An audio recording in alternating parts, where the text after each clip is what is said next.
entre la République française, le Royaume-Uni de Grande-Bretagne et d'Irlande du Nord et l'Ukraine.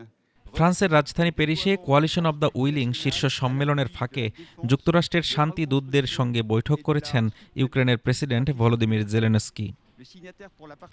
মঙ্গলবার অনুষ্ঠিত এই বৈঠকে মার্কিন বিশেষ দূত স্টিভ উইটকফ এবং কোয়ালিশনের প্রতিনিধি জেরেড কুশনারের সঙ্গে যুদ্ধবিরতির পর ইউক্রেনের জন্য নিরাপত্তা নিশ্চয়তা নিয়ে আলোচনা হয়। বৈঠক শেষে স্টিভ উইটকফ সাংবাদিকদের বলেন, আমরা এমন একটি শক্তিশালী সমৃদ্ধি চুক্তির খুব কাছাকাছি পৌঁছে গেছি যা যুদ্ধ পরবর্তী সময়ে যে কোনো দেশের জন্য নজিরবিহীন হতে পারে। প্যারিসের এই সম্মেলনে ২৭টি ইউরোপীয় দেশের নেতাদের পাশাপাশি উপস্থিত ছিলেন ন্যাটো মহাসচিব মার্ক রুটে এবং ইউরোপীয় কমিশনের president Ursula von der Leyen. এর আগে শনিবার কিয়েভে কোয়ালিশনের জাতীয় নিরাপত্তা প্রতিনিধিদের সঙ্গে বৈঠকে আগামী এক দশকে ইউক্রেনের পুনর্গঠন ও উন্নয়নে প্রায় ৮০০ বিলিয়ন ইউরো সহায়তা চেয়েছেন জেলেনস্কি।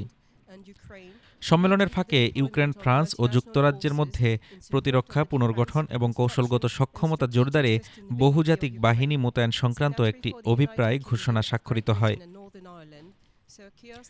ঘোষণায় স্বাক্ষর করেন ইউক্রেনের প্রেসিডেন্ট ভলোদিমির জেলেনস্কি, ফ্রান্সের প্রেসিডেন্ট ইমানুয়েল ম্যাক্রো এবং যুক্তরাজ্যের প্রধানমন্ত্রী Keir Starmer. Desk report, Dhaka today.